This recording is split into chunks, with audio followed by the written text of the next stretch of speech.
Welcome back to hashtag decolonizecannabis. This is Vol.2, Ep.7, featuring Mahad Mohamed Ali from the Legacy Market out in Montreal, Quebec. It's a pleasure to have you here tonight, Mahad. We connected first originally back in October, very early in October, had a great discussion, started planning things out. Things got busy. I'm out in Calgary, Alberta now, and following up, continuing where we were, man. And like I said, it's a pleasure to have you on. I learned a little bit about you back in October, checked out the website, everything like that, and it totally blew my mind. We connected on LinkedIn originally, following each other there, seeing what's up, and I had a glimpse of what the company did, what the Legacy Market actually was doing as far as the genetic side of things, and showcasing some of the high quality product. And connecting with you, I learned a whole lot more of what you're capable of, how long you've been around in Canada. And please just share a little bit about the Legacy Market, how it all began for you, and where things are going, my man. Yeah, so it's a pleasure to be on your show, Jordan.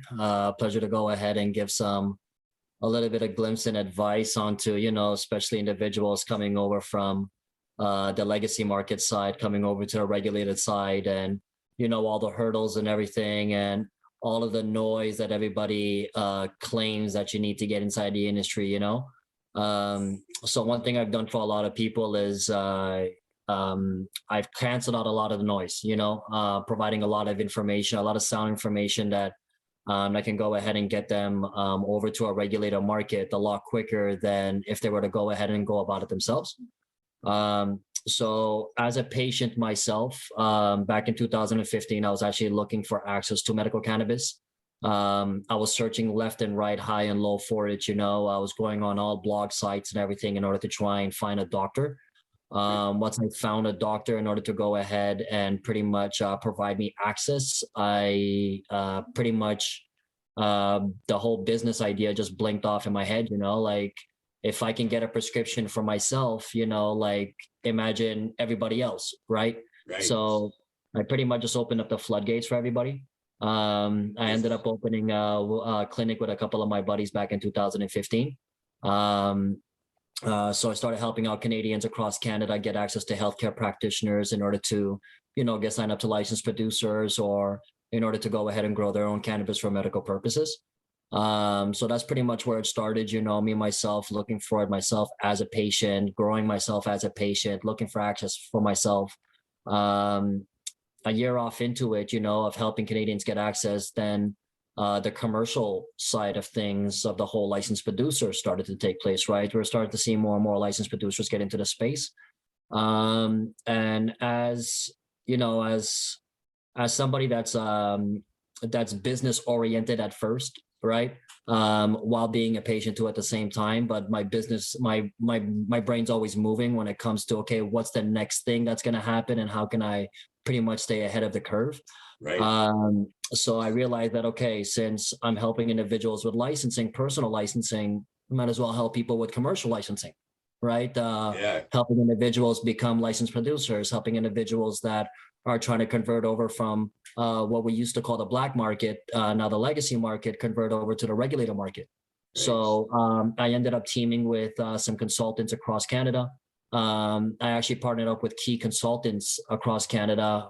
One of the individuals I teamed up with was Trichome Consulting Services, which is John Carroll out in BC.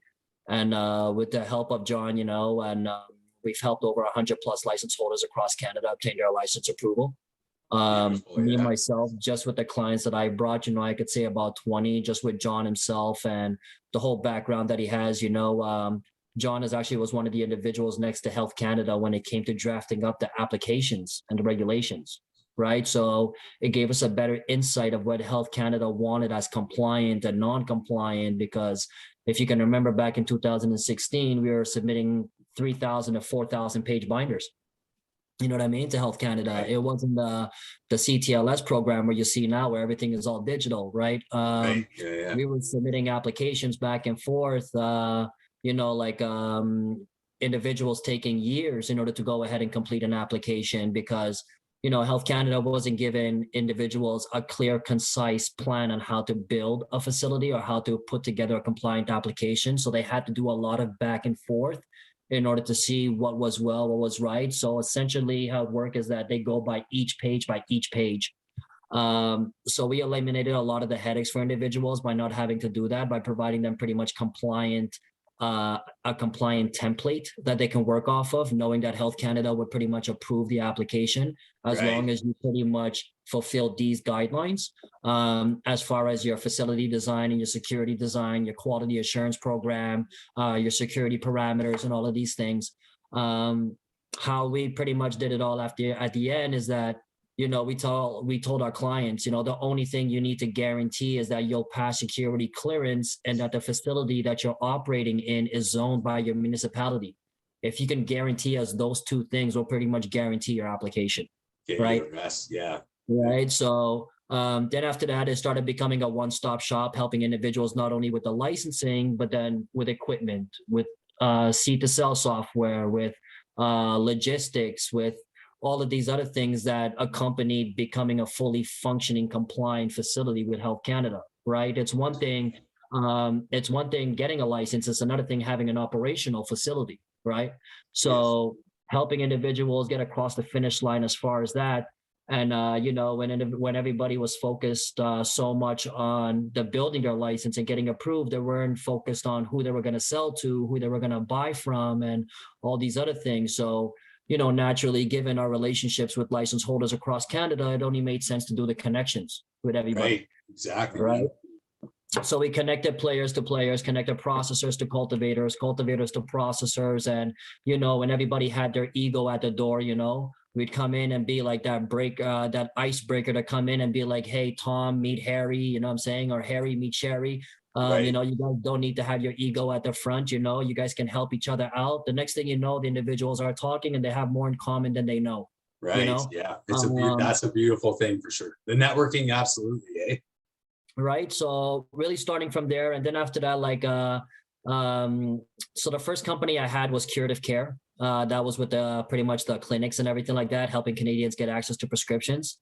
And then on the second part of pretty much the licensing 2.0, I opened up a company called the Cannabis Scout with a couple other colleagues. And then after that, I ran that for a couple of years. And in the year of 2021, actually, I just opened up the legacy market. So I dissolved the Cannabis Scout, I dissolved Curative Care and everything like that. And I pretty much merged all of my other experiences into one company, which is now what you call the legacy market. And pretty much provide an all-encompassing service and everything. And a cherry on top to 2021, as far as the legacy market, is that now I provide genetics. You know, so you know, like this is how we got in contact. You know what I'm saying? By exactly.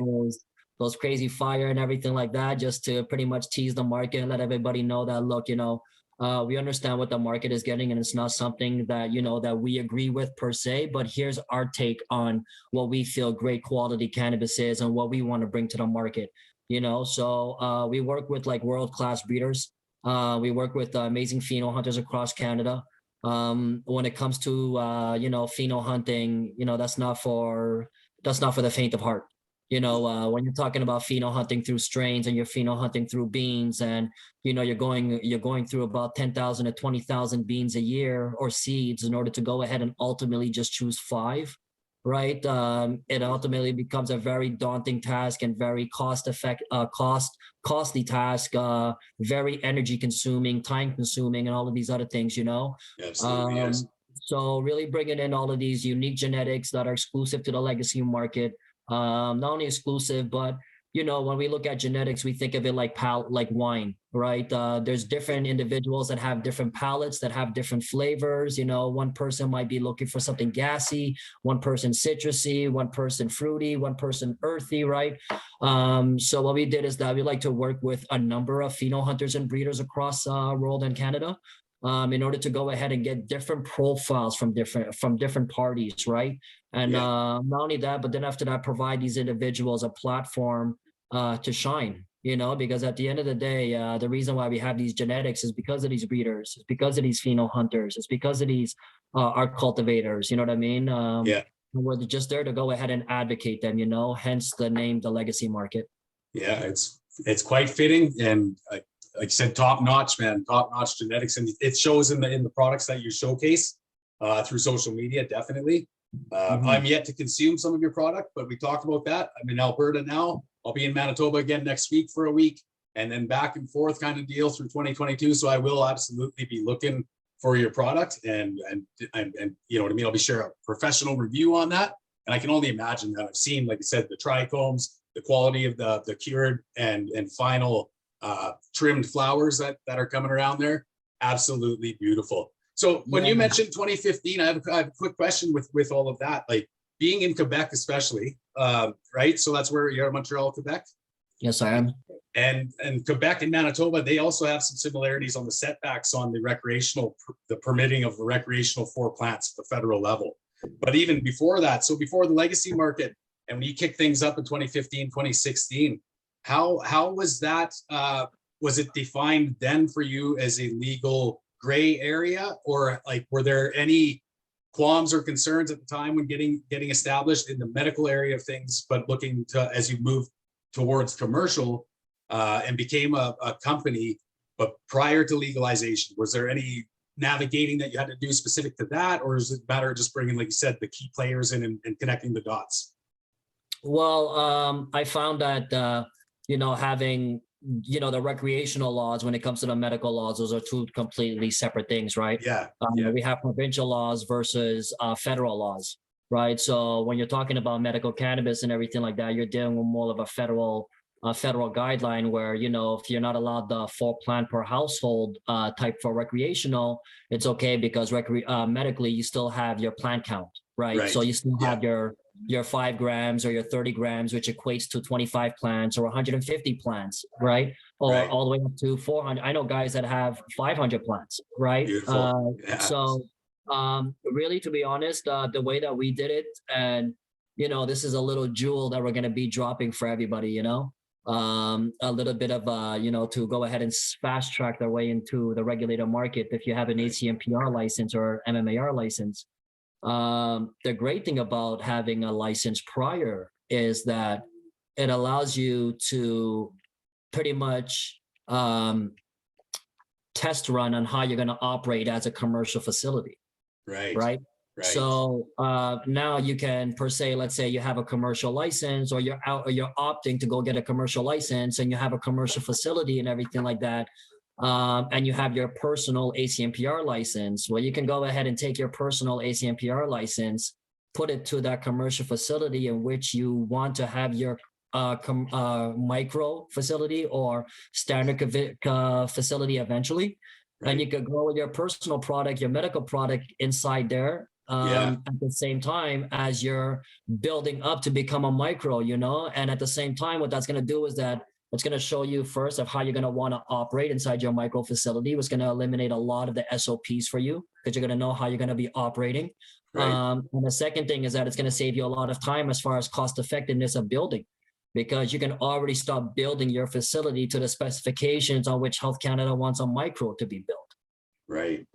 So it helped us a lot in order to have a medical license in prior, because it allowed us to get into the market a lot quicker, because it allowed us to go ahead and build our facility prior. It allowed us to have plants inside our facility prior, right? So by the time that we were ready to have a license, we were already rocking with genetics. We were already rocking a couple of rooms and knowing how each room was operating. And we were already aware of our standard operating procedures. Beautiful. So now then, with the legacy market advancing and where you're going with the genetics of that, are you operating then a nursery license as well? Yeah, so we're not a license holder, actually. Okay. So what we do is that, again, we're just a one-stop shop, when it comes to licensing and just helping everybody else become licensed. Right. But it just so happened to hit us, to have our own brand and everything like that into the market as well. But with the genetics side, essentially, we work with specific license holders across Canada. So we're very selective on our license holders. When it comes to our genetics, there's over 350 plus licensed cultivators in Canada. We work with maybe 10, right? Okay. And the reason why we do that is first to make sure that there's no oversaturation of the product, right? Right. Like what's happening with, a lot of the strains that we see that are just abundant inside the market that provinces are turning away just because there's just too much of it. Like, Right. like the black cherry punch and the pink kush and all these other things that are just redundant. Right. But the second thing it allows us to do is that it allows us to have a certain level of quality assurance that's maintained, right? Because it's way easier for us to help or have a more intimate relationship or connection with 5 to 10 players as opposed to 50 to 100 different players that have our genetics. And now, I don't know if you've ever seen the movie Founders, but when he's first building up his McDonald's franchises and everything, he gives everybody a franchise, and there's people that are putting the size of selling chicken wings there, that are putting the lettuce the size of a burger inside the McDonald's burger, which completely doesn't make it a McDonald's burger, right? So we're trying to stay uniformed, and like we tell everybody, it's one thing for us to provide a high performance vehicle. It's another thing for individuals to know how to drive, handle, or even treat one of these vehicles, right? It's not your average car you're going to leave out in your street and, just let slush get all over it and rust and everything like that. In order to get a quad finish, in order to get quad products, you need to go ahead and take quad methodologies, right? So you need to go ahead and curate. You need to take care of these plants every day. You need to defoliate. You need to make sure the temperature's right. You need to make sure that you're trimming properly, you're drying properly, you're curing properly. Like all of these things in which entail, a quality cannabis. So when it comes to the legacy market, we're just looking for our great cultivators that we could provide our genetics to, and that could provide, that can bring out the best expression from these genetics. Right. We like to give genetics to individuals where the genetics work with the facility. We don't want the facility to have to pretty much adapt to the strain. I don't want anybody changing their SOPs, Right. Yeah. You set standards for sure. Quality assurance, and you know what I mean? Like I said, the intimacy there and connecting with your players for sure. That's going to go the distance, because then you're all going to learn the product together. The advancements in it, any setbacks, all of that absolutely makes perfect sense. And there's not too much of a saturation too. So now where you have provinces that are getting too much of one product, that'll never happen with the legacy market genetics, Right. Because of how, most individuals, when they come up to us, they'll ask us for exclusivity for our genetics. And like I explained to everybody, you don't need to get exclusivity from me. You already get it off the bat just because we work with so few of licensed producers. Yeah. You know what I mean? So for the chances of you guys stepping on each other's toes are very, very unlikely. Right. So at this point then, Mahad, whereabouts in Canada, which provinces have you gotten your product into, or your breeders? Where are Canadian listeners definitely going to find the legacy market at this point? Yeah, so I work with specific breeders across the world, and I work with the specific pheno hunters in Canada. Like when it comes to Tuna Room, when it comes to Alchemy Genetics, Lush Cannabis, when it comes to breeders like Alchemy Cannabis again. Like Alchemy Genetics, like Compound, like Colorado, all these other guys, that Tuna Room and everybody else works with too.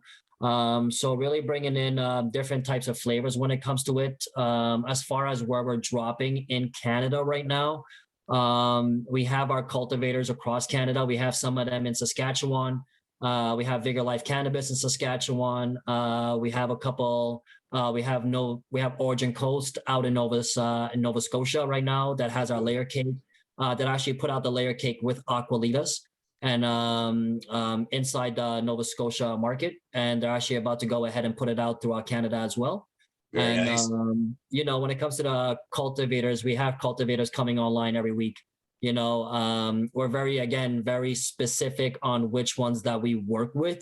So making sure that we get the cream of the crop when it comes to our cultivators, and making sure that we fit the right genetic with the right grower. Because that's what the most important part is, making sure that the genetic thrives inside the cultivation methods of the facility. So we're scattered throughout Canada, man, and we're looking to hit up BC very shortly, Ontario very shortly. We're looking to go ahead on international fronts as well, as far as Israel and all of that.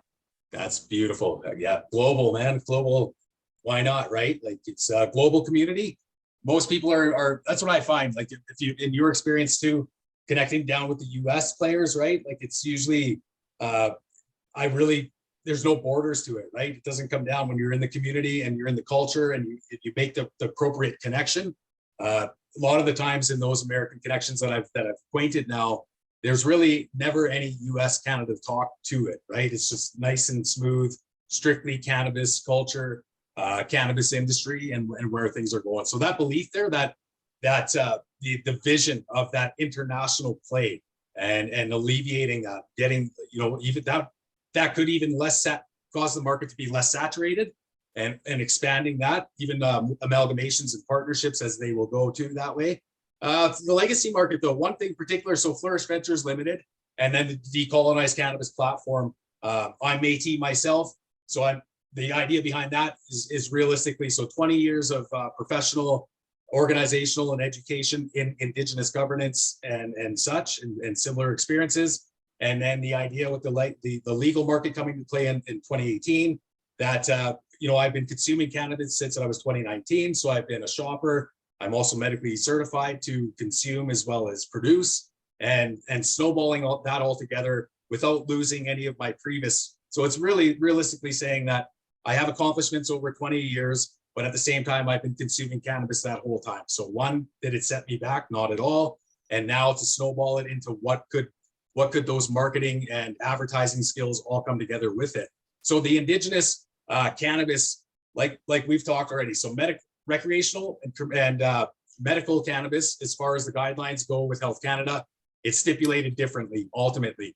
And then if you look even further into the recreational production side of things, the adult use market production, there's even further stipulations separating or defining Indigenous cannabis productions. So where I'm at here in Canada, or in Manitoba specifically, I hold a seat with an independent seat with Indigenous Bloom Hemp Corp and the Indigenous Bloom Group out of Manitoba.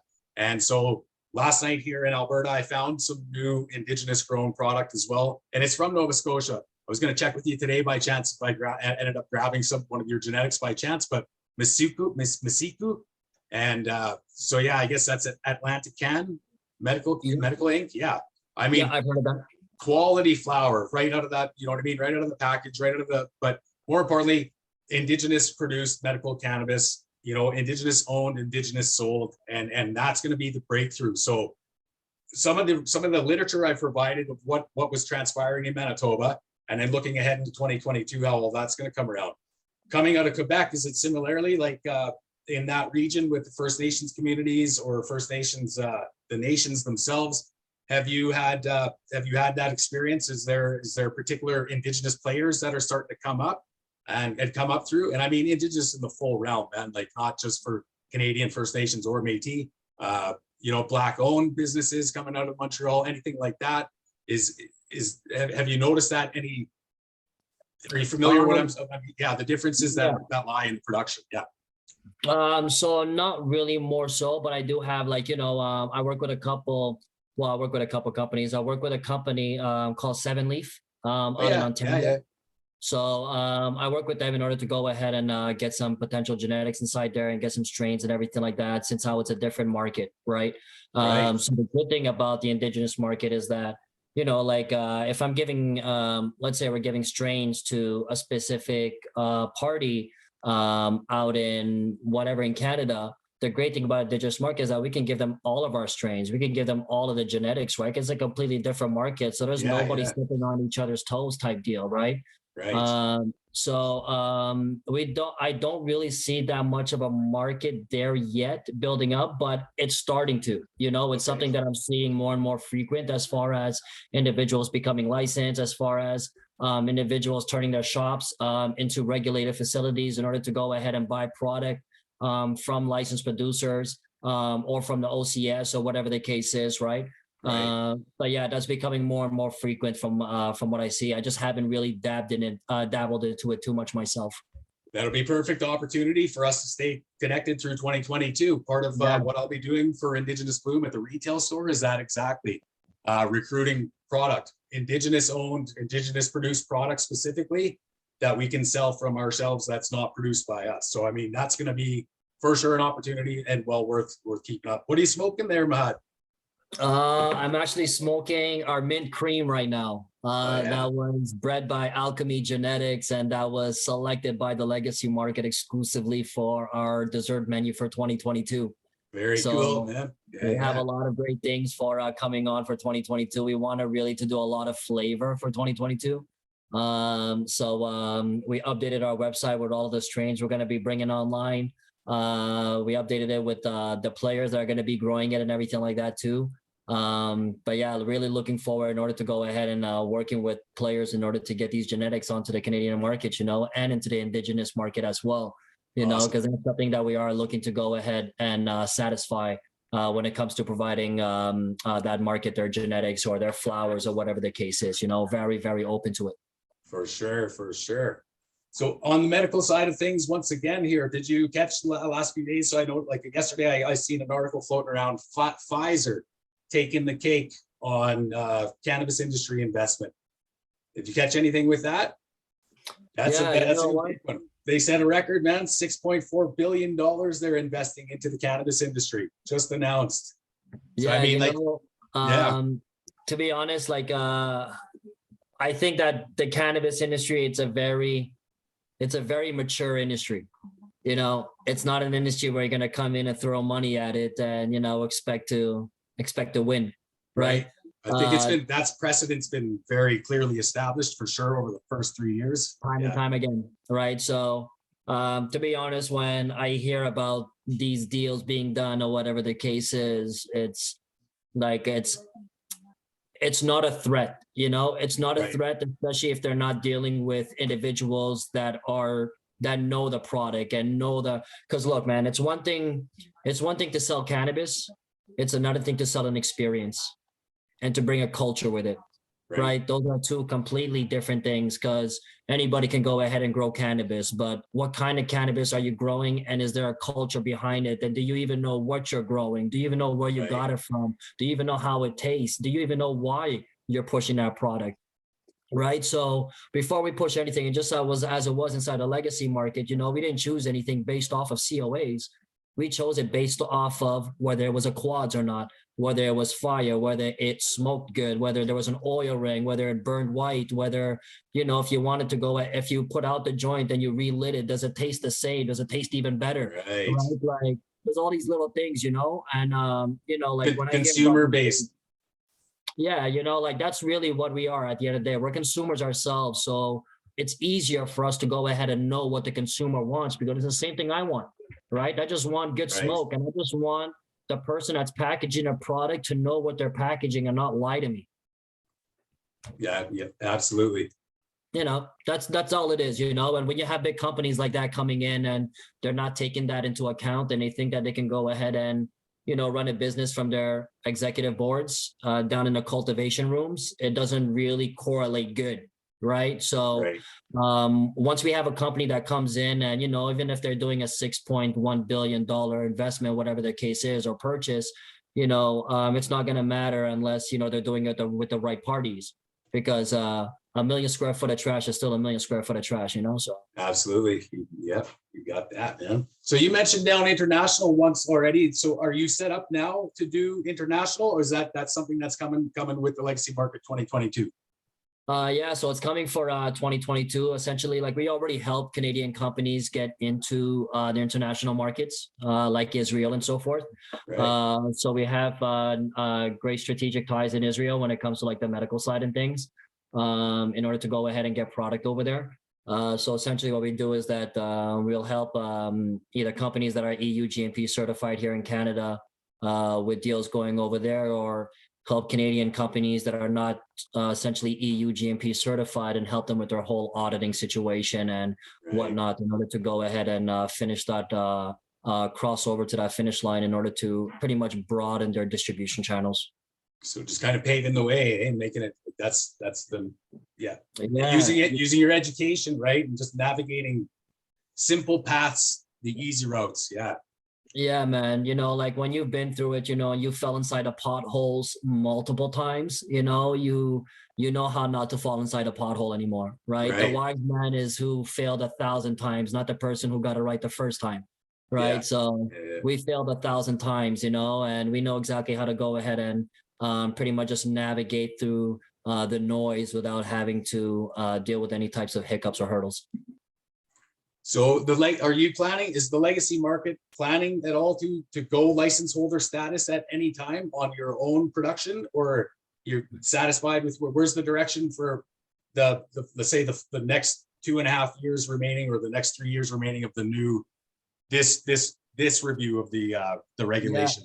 To be honest, who knows where we can be in 6 months from now, in a year from now. So we never really know, but as far as the legacy market, my whole goal right now is just to make sure that these genetics are getting are getting into the market, into the right nurseries in order to go ahead and propagate, providing those genetics to our strategic players, making sure that we're providing flavor to the industry, and making sure that there's not an oversaturation of the product, and making sure we pick the right players in order to go ahead and bring the product out there, because our reputation is at stake as well. So we want to make sure that whatever is being put out is the best product possible. And the cherry on top is that, we're going to be coming out with our own SKUs as far as the legacy market, in which we just finished registering Withheld Canada not too long ago. So we're going to be getting inside BC very shortly. We're going to be getting inside Alberta very shortly, Manitoba, Saskatchewan. Awesome. We're going to be dropping on a medical platform as far as Mendo Medical and hybrid farms as well. And really taking it to wherever it might lead. We never know. I wasn't thinking I was going to do packaged products this year, but here I am packaging the legacy market SKUs, and about to drop our dubs, trips, and quads into the market, and staying true to the lingo, and I think that's really the great thing about this industry, is that it's so fresh and it's so new that, you're here today, next year, who knows? Yeah, absolutely. Yeah. How's your take with the recreational? We talked about at the beginning, and just before we cut it out anyway, the Manitoba and the Quebec relationship, similarly in the provincial governments on not having recreational grow permitted at this point. So there's a lobby group in Quebec, Toba grown out of Manitoba.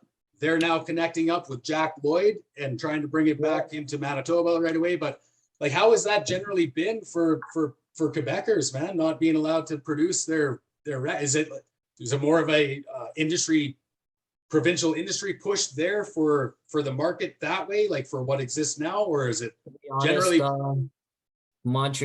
Quebec is a country of their own. Okay, is the best way I can put it.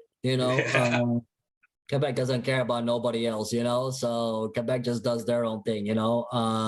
When it comes to the recreational side, or even the medical side, to be honest, most people in Quebec don't even know about the medical program. They not even aware about the ACMPR program. Right. Most of them are not even. That stigma suppression is there, eh? It's so heavy here, even after years. You know what I mean? Nobody's really aware of that until you go ahead and you educate them about it. Right. So a lot of people are somewhat still in their cave, so to speak, when it comes to that. People have been growing in Quebec for years. License, no license. That has never stopped Quebecers. Or that has never stopped really anybody really in Canada. No, so yeah. Yeah, man, to be honest, it's a different animal over here. I haven't really seen that part, just because I don't deal with the recreational side like that really as much. I'm so focused on just helping licensed producers with their genetics, helping just individuals get to market, distribution, getting my brand to the market. That I see about what's going on with the whole 4-plant household thing, and allowing Quebec and Manitoba in order to go ahead and allow them, just like they do in Ontario and everywhere else. Right. Yeah. Again, not a battle that I'm looking to go ahead and fight at the moment. Not at all. One thing that comes to mind for me, so looking at this, the education portion of it, the regulations, and navigating ultimately how everything's kind of falling into place. One thing that comes to mind for me for Manitoba and Quebec, I don't know if it exists in other, so almost like sentinel storage in a way. If that could become something of, so having an ACMPR, and you can produce up to 3 other gardens, so to speak, for 3 other medically licensed or medically prescribed. Yeah. So looking at the large scale, is that something you see? So I mean, not medical for sale, commercial scale, but let's say warehousing multiple into say 50 or more gardens privately for medical growers as spaces that, you know, providing the quality assurance and everything like that. To be honest, I think that that's going to be a very hard thing to do, you know, considering the, you know, that's 10 different SOPs you have to take into consideration. You know, that's 10 different practices you have to take into consideration. You have to make sure everybody is doing pretty much, sorry, can you hear me? Oh yeah. Can you? I can. Okay. You have to make sure that everybody's pretty much doing the same practices and everything like that, right? So at that point, I think it's just better for individuals to become micro producers. You know, like there's you know, like when you're building up a micro, and you know, there's a big misconception that you need to have millions of dollars in order to go ahead and build a facility and this and that, which is not the case, right? As long as, you know, like you can build out a portion of your facility, you can show Health Canada that a portion of it is, you know, operational and everything like that, you know, to go a long way, right? But when you're taking product that's, let's say, grown inside a medical setting, like let's say grown inside a basement or grown inside somebody's room or this and that, whatever the case is, it's not really to the standards that you would want them to go ahead and be grown at, right? Especially when you're providing general public. And you know, you have to look at Canada too. When you're looking at cannabis, we look at it as a medical front first, not a recreational front, right? So whatever that's growing, it has to be grown inside a setting where, you know, it passes medical regulations, right? Or passes standard operating procedure. So it's way easier to do that by having, you know, micro producers and everything like that, as opposed to having a bunch of different products that's grown out, who knows where they're growing it, right? And you know, like it's more of a hassle, it's more of a nuisance in order to go ahead and make sure everything is clean, and you know, it's not a big lot. You know, like if you're producing 100 kilos, 50 kilos a month, you know, you might as well become a micro producer at that point. Right. Yeah. If you're producing 40 kilos a month, become a micro producer at that point. It's way more convenient on this side, you know, like the whole reason why the regulator market is open, just so you don't have to look over your shoulder anymore. You know what I'm saying? So we don't have to do any of that, you know, like, you know, where there's a market that's being literally ran down, you know, where this market is flourishing, you know, like you can put your money inside the bank on this side. You could get $3 a gram on this side. You could get $3.50, $4 a gram on this side. You know, if you're getting stupid prices on the black market, you know, and your stuff is surpassing what everybody else is getting, you know, you might as well come to the regulator market and really do it for real and get your money's worth, you know, because it's only a matter of time before the other side, something happens. And with it being federal laws right now, you know, it's a way harsher condition than it was before, you know, because now we're dealing with federal repercussions, you know, as opposed to provincial repercussions. Yes. Yes. Brand marketing, the big one. That's the tricky one. So the regulations are still quite stiff. Nothing was announced after the 3-year regulation on changing. Here we are, neither of us license holders. So I mean, the safe haven in that is to do what we're doing now. The trick for Flourished Ventures Limited, decolonize cannabis. Number of my platforms have been approved for monetization and paid sponsorship advertisements. So all of that stuff, none of it I've kicked in. So looking at that for 2022, obviously as number one, like I mentioned, wait for the regulations to see what comes up, if anything, on if they're going to lessen some of the restrictions on the brand marketing, where we could go into some of that, partnership and agreement on specifically that exclusive brand marketing for other brands. But up until then, I'm happy doing what I'm doing. I've been successful out here in Calgary in the industry in the short time I've been out here to reestablish things and kind of pick back up on where the stigma held me back in Manitoba. So, I mean, in the short time I've been here, had a couple of investor meetings with interest coming through on that. Industry employment, so retail, bud tender, supervisor, and believe it or not, one of the most interesting is the Calgary Board of Education. They've taken some interest into my application, which is pretty pro-cannabis oriented. And so I'm looking at that based on that, what they might be looking at as far as the provincial government in Alberta is looking at possibly for curriculum coming down the line. So those are the types of things I try to monitor. Those are what I try to, like when you say apply experience and know-how, and then looking at the projection without getting too caught up in or straying away to something that might not pay off. But when I look at that, so brand marketing regulations, the education component going to be a huge one, and then curriculum changes coming in the Canadian education system alone. So with that in mind, when we first met, I mentioned I have Pyrogear Cannabis Incorporated reserved. It's registered. It's an entity that's up for multiple shareholders. So I mean, that is still the ultimate goal going into 2 years now. That could be 4 years, 5 years. But I'm really banking on them. The education stuff, if it really kicks off, I couldn't be any more happy doing what I'm doing through the podcast. If this leads to guest speaking and presenting, and then like you mentioned, helping other organizations navigate or players that come together that really want to go. So it's really important. I really appreciate the time that you've lent and the information you've shared tonight, especially because you're macro, right? Like you're on the macro scale. You're very well versed in the industry with all the experience and out there. And I'm coming up, you know what I mean? It can be any better fitting than to be coming up. One, I see that there is success at the end of some of the tunnels that we go through in this process. And then ultimately networking, man, and connecting and staying connected. So we already mentioned, like, I'm going to be looking at, and viewers can know that this is going to grow. It's going to flourish. We're going to be looking at bringing some legacy market product to Manitoba Indigenous Bloom. And I'm in Alberta, so I'll be right here, man, when it drops. Alberta, BC. I've got lots of family in BC, and that's just the way we work. So I'm going to keep putting it out there.